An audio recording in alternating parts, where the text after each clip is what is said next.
What's up, everybody? Welcome back. Welcome back. This is the Inside Major League Pickleball podcast, where we discuss all the scoops surrounding the hottest professional pickleball league in the game with some huge news last week. Before we get to our amazing guests, a quick shout out to our sponsors, starting with Pro XR, the official paddle of MLP, the only paddle custom fit for your grip. Knock Around, the official sunglasses of MLP, quality shades that won't break the bank. Or Organic, the official nutrition partner of MLP. Transform your health with plant-based nutrition from Aura. Franklin, the official ball of MLP. The Franklin X40 delivers the best in-game flight out of any ball on the market. If you're new here, welcome. And if you are not, welcome back.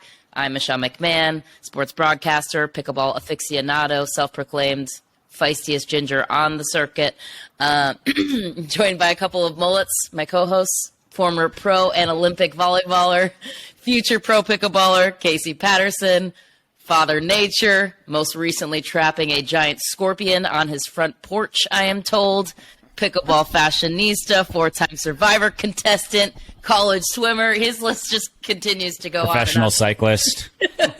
Former professional cyclist, yeah. Dyson Apostle. We're going to have to shorten that up because people are going to tune out. I shouldn't have done so much stuff in my life. Oh, we already lost Ben. He left. Ben already left. He's over. Be more boring, Dyson. And last but not least, we have got to get to our guest this week because we are thrilled to be joined by a couple of greats in the sport. They are the co-owners of Pickleball Getaways. Love to get on the circuit there. And Pickleball 360. He is the number one player in the world. He's won 22 majors, 66 PPA Tour titles. He also wanted me to share that he's incredibly handsome, the mastermind of all villainy. Ben Johns. I said it. I'm glad you included that. You put it in the teleprompter. I'll say it. That's right. Just I'll like say anything in the teleprompter. This is exactly why I do what I do and why you do what you do. I'm just kidding.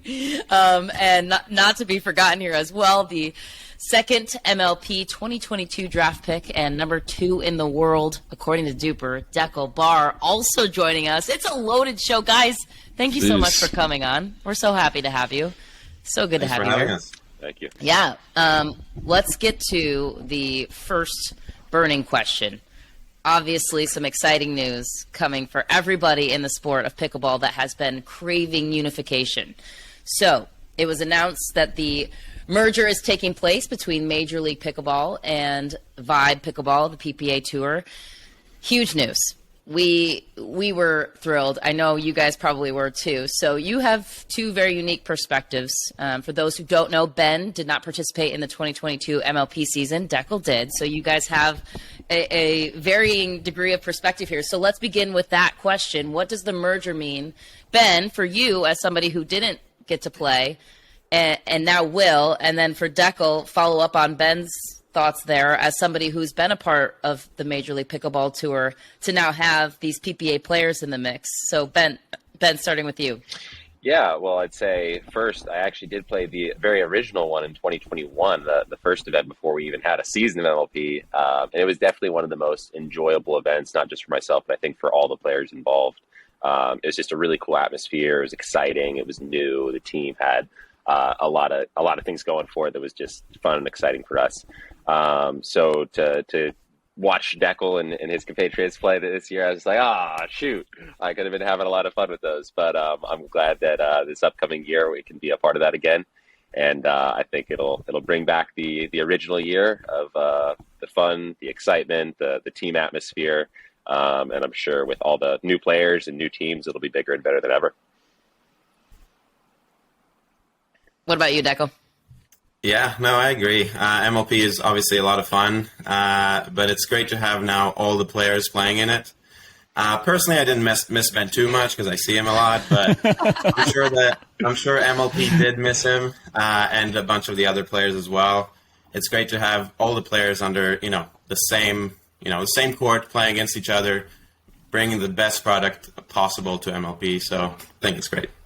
And what does this merger mean for a sport as a whole? For all of pickleball, is this positive, and how so? Yeah, I would say personally that the first thing that comes to mind is kind of unification and a lot less confusion. So I think whenever you're kind of in the sport, like me and Dekel are, you might know what's going on a little more, and we can kind of see the diffraction and this and that. We can still kind of grok or understand exactly everything that's going on. Whereas anybody new coming to the sport, which we obviously have all the time, especially as a fan or a spectator, you're just like, there are so many acronyms. What do I watch? Where do I go? What do I do? What do I play? And I think there was a lot of like frustration expressed by people like that got into pickleball. Like to me, they just be like, why can't we just have things be simple, right? And I think there's a ton to be said, not just for the pros, but like for the spectators and all that, about kind of being under one umbrella and making it a lot easier for one product, one package, one amazing event. It's a lot easier to follow along with, and I think that's really awesome for everybody involved. Yeah, I agree. Dekel, Michelle, Casey, and I are all fans of pickleball. So we knew the fan reaction as we saw the news go up. Everybody was like, kind of like, "Oh my gosh, this is great! We get to see all the players together in one place at MLP." What's the players' reaction? Were like you and Ben like high-fiving somewhere, or like what? Like what? It was the players' reaction, or the pros across the board. Yeah, no. As soon as we heard, we went to each other and high-fived. Obviously, yes, our favorite thing to do. A little hug as well. A natural reaction. No, the players are definitely happy to just to be able to compete with everybody. Just make sure MLP is the best, just the best possible event that it can be with the best level. So I think it's great for just the sport in general. Bring more sponsors in, just unify the sport. It's great. And really what's important to me is that I get back to beating Dekel as often as possible. Oh my! I'm glad he said it. I was going to have to say that. I'm glad Ben said it. Yeah. I was like, I'm coming for you, Ben. Now you got a target. So let's go forward a little bit here, and Ben and Dekel, let's put your owner's hats on here for a second. Although Ben, you don't want to cover that hair because it's incredible. Thank you, Tyson. Are you trying to win best hair on the tour because again? You're just taking away from people Casey here. Isn't on the tour yet, so I know once he's on, I'll have too much competition to get the title. But for now, at least I can have the best morning hair. I don't know. Once I'm on the tour, I usually wear a hat. So I mean, I'll take it right now. Okay, best morning hair. That's amazing. Yeah, he's going to categorize it now. He's just going to keep shifting. I'm very good. Really at my strong category. Yeah, you play the morning hair bracket. There's no snake draft anymore, and there's going to be an influx of new players. Ben, you haven't experienced MLP with probably most of the players that played this past season. What's the draft strategy here for these team owners? I think that's going to be a little difficult for everybody to figure out, and that's going to make it really fun. Definitely with the guys and the girls being, not drafted singularly. Kind of, I mean, you can like target guys versus girls first, and see where your value lies. You can kind of look for high chemistry teams immediately. I think it gives a lot more flexibility to the owners to draft as they see fit, rather than you're almost forced to pick certain ways sometimes based on the previous picks. So I think it'll give a lot more freedom and a lot more interesting combinations. Strategy-wise, I'm going to keep my strategy just for the owner I eventually end up with, so I can really give them the best way to go. Okay. Well, I know Dekel will be more open. Dekel, who's your number one draft pick? That's the guy who'll give us an answer. My first draft pick is definitely not Ben. Okay. Anybody else? Anybody but Ben? Yeah, it's tough. I think this year MLP, whoever had like the deeper women's field or just deeper women's, they had a better just chance of winning in general. But then you have the other side that are saying you just need a couple dominant guys that can help out a bit more, be more aggressive. So it's really going to be interesting what the owners decide to do. So I'd probably go in somewhere between a combination of both. Just can't say one way or another. Okay. Are either of you going to give us names? Top 5 predictions, Well, guys I know and girls. Annalie Waters is going to Okay. go number 1. Okay. Yeah, Just stating the obvious for sure. right now. That's fair. I'd say a decent top 5 for guys might be something like a lot of the medalists at nationals. So something like me, Riley, Matt, Dekel, and JW could be a top 5. You could definitely make an argument for somebody like an AJ Kohler or a Dylan Frazier to be in there. Ladies side is a little tougher for me. After Annalie Waters, it definitely gets very murky for me. Dekel, Yeah. you got your fingers on the pulse of the ladies' top 5? Yeah, I would say obviously Annalie. Then I would probably go with, based on 3 events, right? So you want to get somebody that is good in all 3 events. We saw how important the singles is as well. So based on all 3 events, I would probably have to go with Anna Bright and Paris Todd, who are playing really well in all 3 events right now, and Catherine. And my 5th, let's go with Jessie for the 5th. Okay. Well, congratulations. Again, like saying, it's very, the field there is very deep. You can go with a lot of different players for those spots. Yeah. Congratulations. You've both made 5 best friends of guys and girls and like hundreds of enemies. A lot of enemies. Yeah, exactly. The circle's small now. I want to know what you guys are looking forward to the most. Like, knowing what you know about where MLP has been, and then looking ahead to where it's going. I would say there's obviously a ton, and really for me as a player, the competition, the team competition itself, just being what it is and how fun it is for me, I'd say that's what I'm looking forward to the most. But I'd say a very close second to that is just how big can we go with these events? How amazing is the product going to be? How invested are the fans going to be? Kind of all the things that make MLP what it is in terms of everyone being, all for it. I think now that we're kind of linked up together, Vibe and MLP, it really can go all that much higher, and I think that's pretty exciting. What about you, Dekel? Oh, Dekel. No answer. Speechless. He's frozen. Speechless.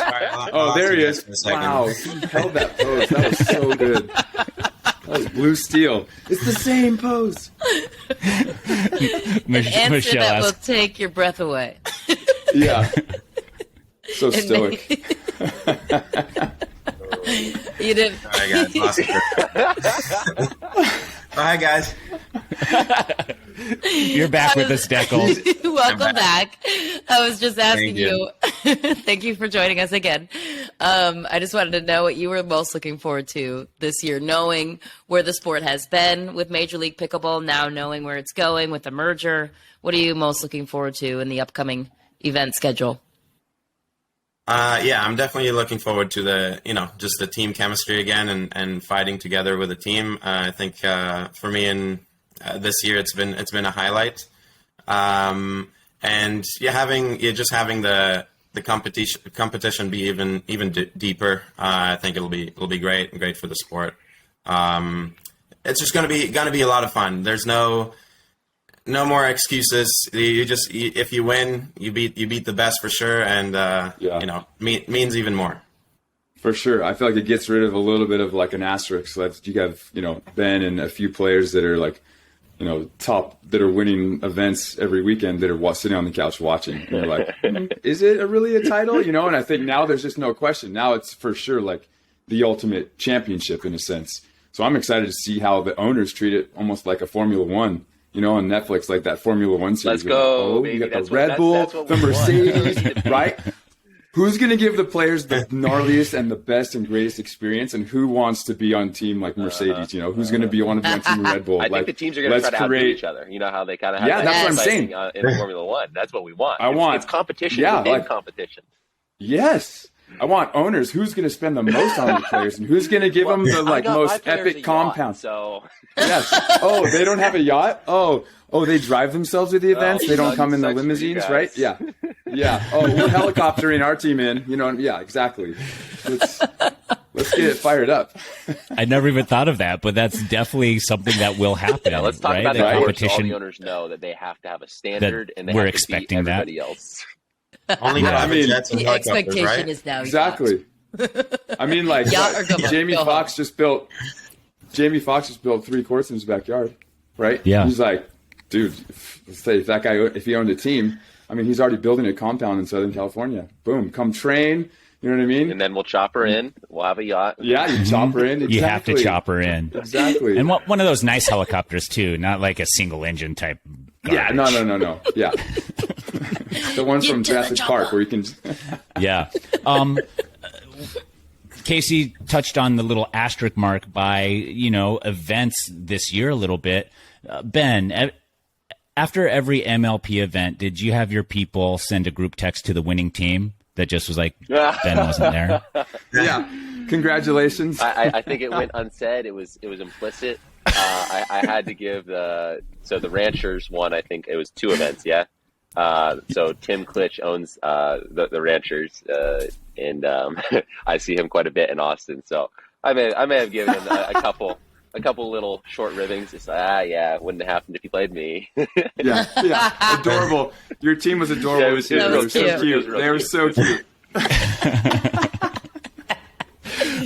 Oh, that's hilarious. And Casey just like full of everything today, talked about Jamie Foxx. We have a huge influx of pop culture icons coming into the sport.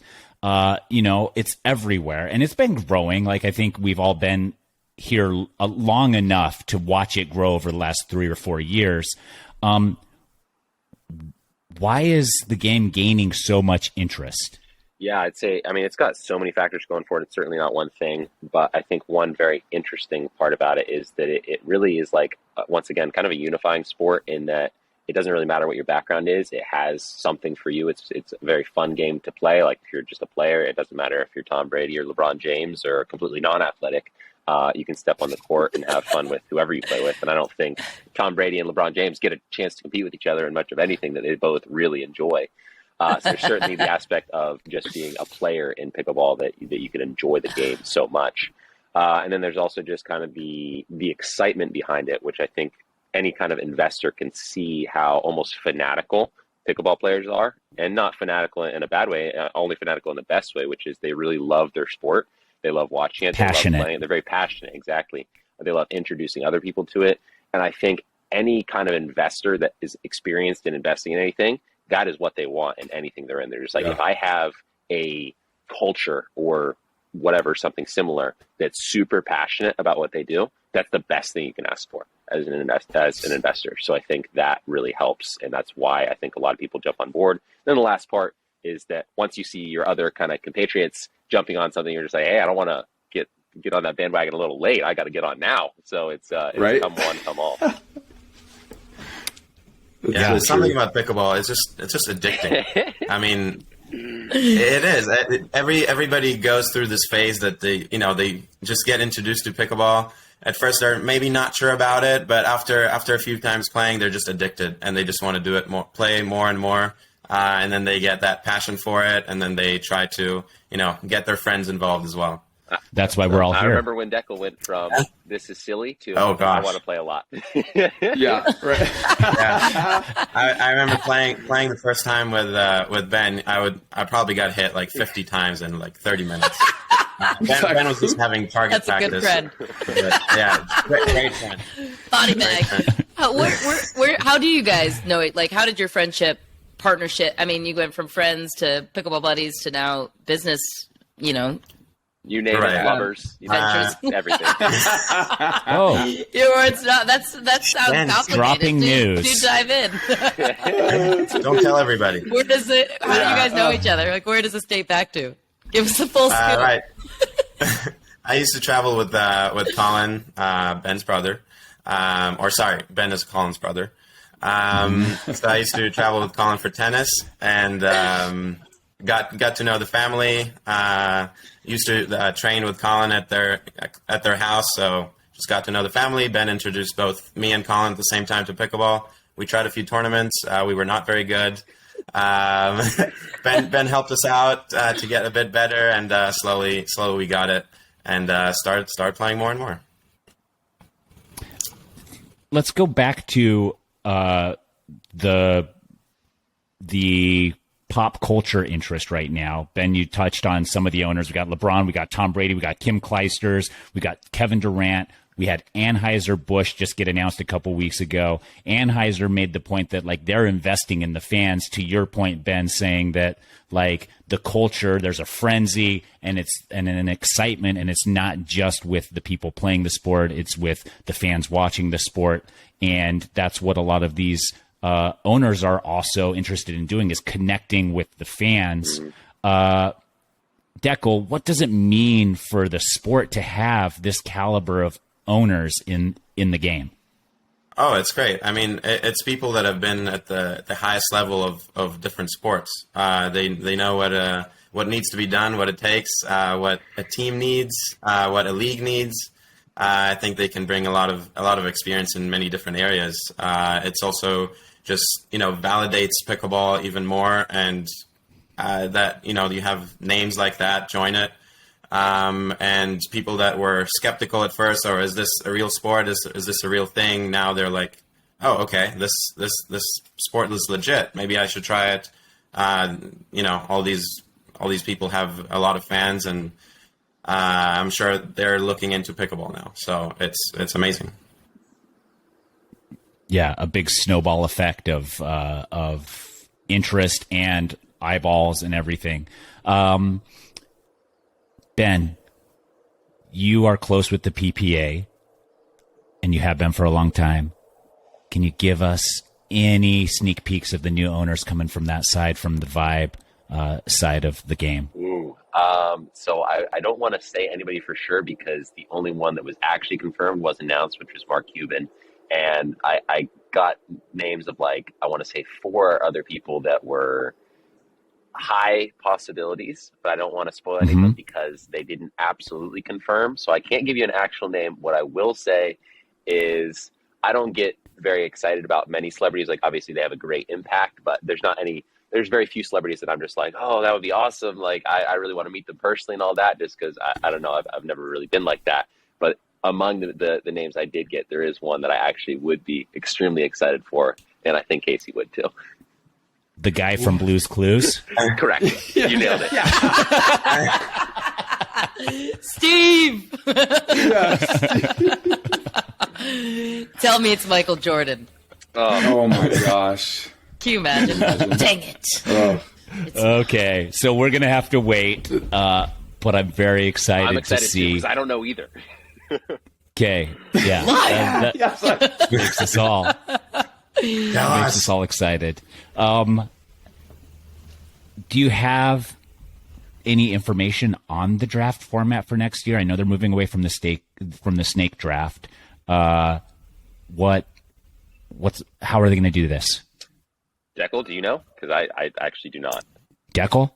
I don't. The highest bidder, whoever brings the team yachts. Should be. That's what I'm saying. Let's go. Let's make it high bidding competition. Let's just spend money. Let's make it as big as possible. Yeah, what makes most sense for you guys then?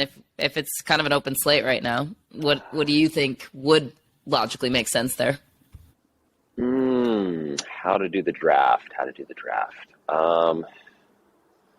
Gosh. Well, I feel like you have to have, I guess, with however many number of teams we're going to have, it's probably not best to draft all 24 at once. You probably have to separate them in some way, whether it's half and half or whatever. And then within that, I definitely like the idea of the guys and the girls not being subjected to their divisions, but drafting in any order you want. And besides that, I feel like snake draft in kind of with having the guys and the girls not separated would work fine. That would be fine with me. There's definitely some other ways you could do it as well. Yeah, you could go off past performances from this season to get teams who maybe didn't have a chance at the championships, get to draft first in a bid to, have an improved team. Right. But I think probably as we move further and further down the road, that it will take place more like an NFL or an NBA draft or something like that. Yeah. Dekel, what number do you predict you'll go? You get drafted. That is hard to say. 17th. Yes, I mean that's fair. That's fair. Hopefully higher than 17th. I leave it up to the owners. One person I did forget was Coop. She's definitely a top 5. Just got 2 golds. So in the women's, I don't know. I think she'll get singles matters a lot, though. I was just with Coop last night, and she's just like, I don't do singles anymore. Have you seen her in MLP play singles? She performed very well. She plays up. She hit the line when we needed her to hit the line. So there's a lot to be said about that. Yeah, she has that video. She's just not enthusiastic about playing it. Yeah. She want to do it. If I have to, I'll beat people, but I don't want to. I'm just not a fan of singles, even though I'm better than most of you. I think actually her passing 4 points shot, at a time, I'll beat people I'm pretty fine. sure her MLP singles passing shot was the most viewed pickleball TikTok, like, ever. Exactly. Yeah, it was like millions. Yeah. No way. That backhand down the line. Mm-hmm. So right. You said, Ben, her enthusiasm for singles isn't there. Is that something you would factor into when drafting someone? I mean, it's mostly about how good they are because, I mean, anyone can have enough enthusiasm for their team for 4 points. I know Coop has enough singles to be reasonable. She just doesn't play it very much anymore. Okay. I think it's very different playing, a full tournament of singles, playing 5, 6, 7 matches a day and playing, 4 points at a time. It's a lot about bringing the energy too.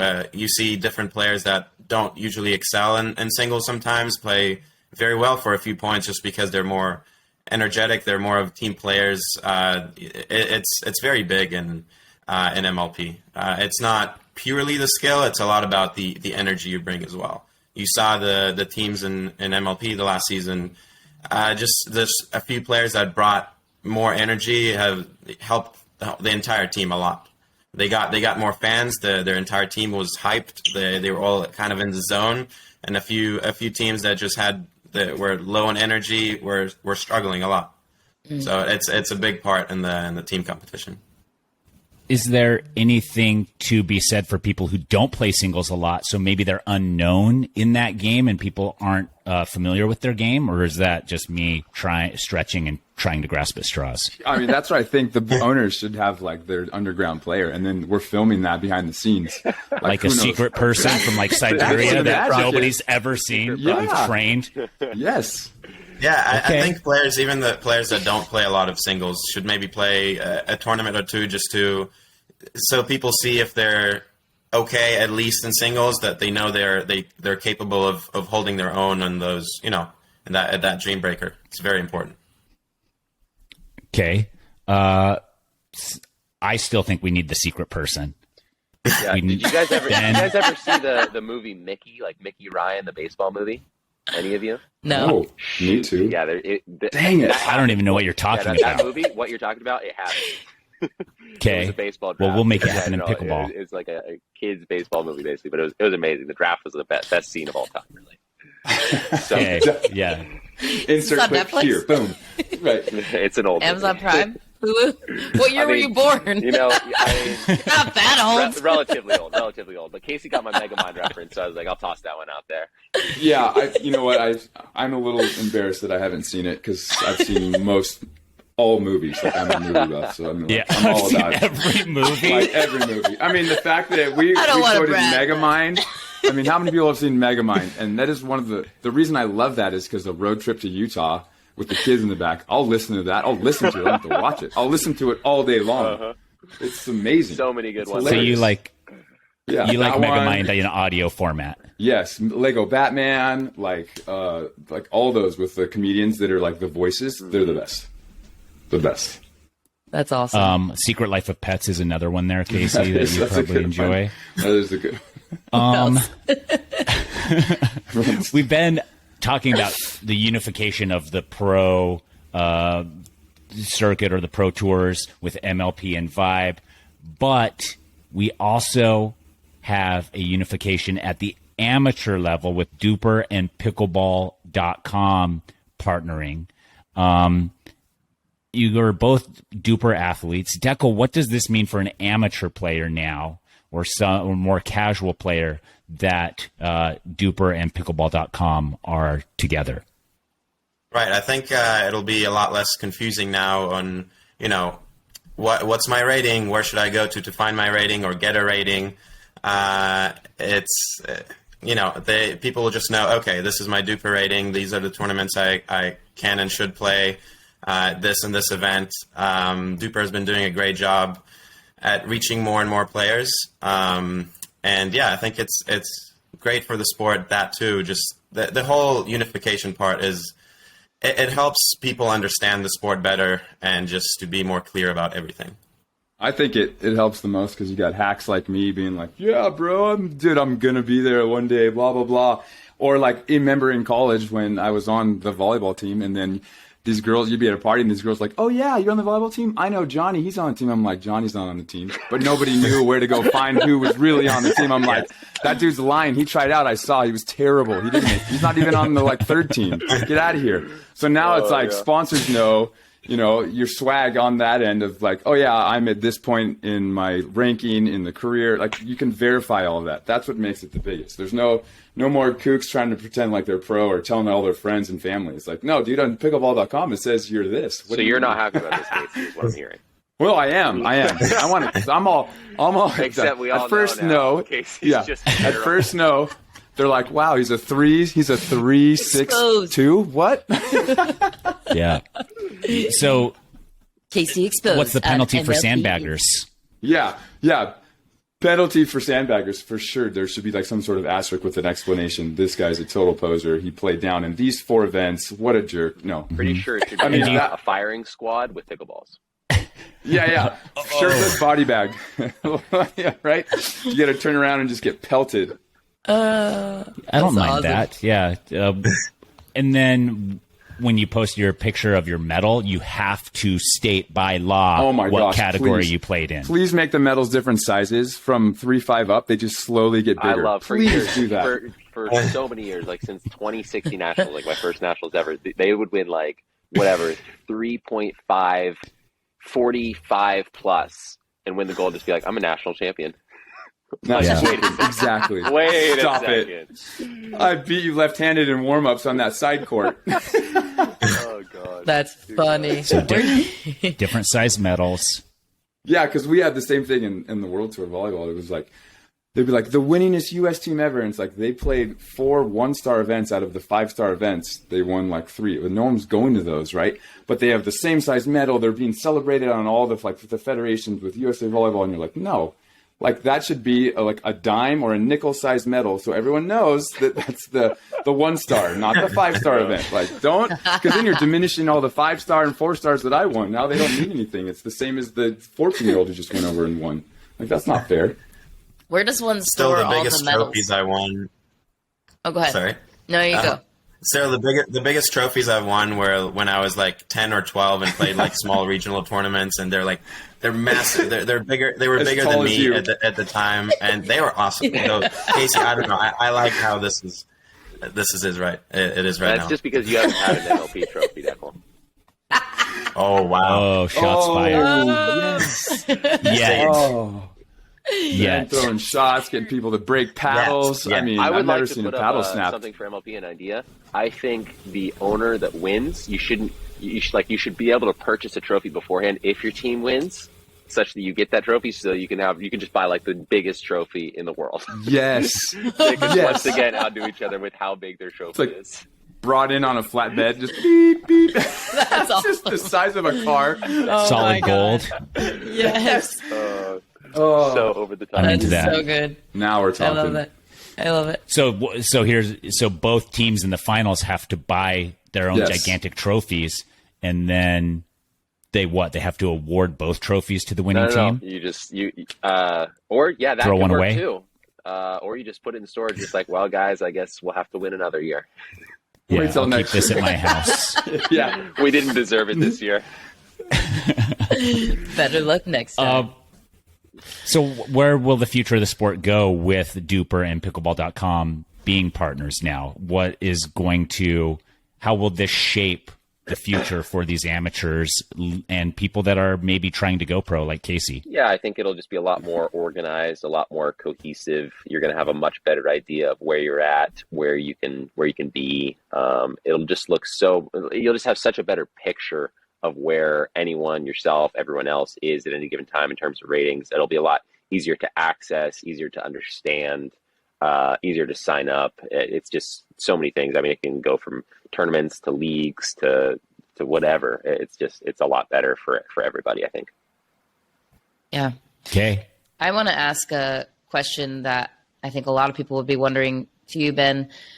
Backing up to I'd love to know both of your journeys to pickleball, but as somebody that's top of every aspect of the game, where did you start and how did you get so good? So I played tennis and table tennis. Those are my primary background sports for pickleball. And down in Florida, South Florida, I'd hit with my brother on some tennis courts. Dekel remembers those courts. They were in Estero, Florida. And they built pickleball courts right next to the tennis courts that we practiced on. And it just looked like fun. And I was into trying things, I guess. I like new sports. I was just like, I'll give this sport a try. I give a lot of things a try. I mean, I tried pretty much every paddle or racket sport there is.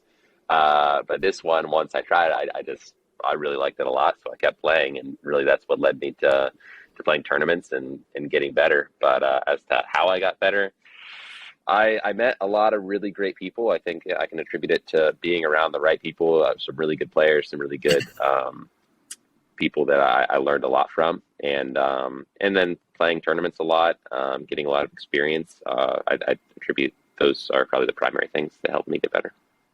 Like, what phase of life were you in, though? Like, were you just transitioning out of college? Like, okay, high school, right? Okay, so then you just did you just become, is pro pickleball been your only job to this point? Like, really, since college? Technically, yes. That's awesome. You beat the system. I'm never going to be in the rat race. I love that. That's so cool. At what point did you realize, oh my God, I can make a living doing this? Do people laugh at you?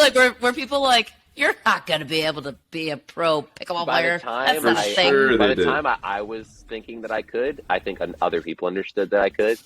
And that was probably when I was a junior in college. So I was getting closer to graduating. I was just like, I guess this is actually a real possibility. So I should start thinking about what I actually want to do. And by the time I graduated, just because pickleball moved so quickly, I was just like, it was a no-brainer by the time I graduated. I was like, of course I'm going to go play. Yeah. So cool. Dekel, what about you? How would you describe your journey to pickleball and that transition from cool, pickleball is my profession? Right. So for me, it started with playing tennis. I played a lot of tennis since I was 9. I played on the tour and all the futures and challengers. It was quite a grind.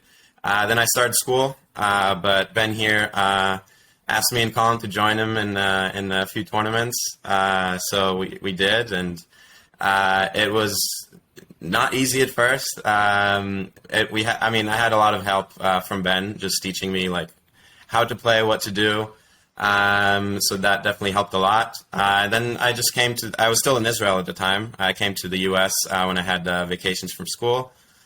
Slowly got better, and then when COVID started, basically stayed in the U.S., studied online.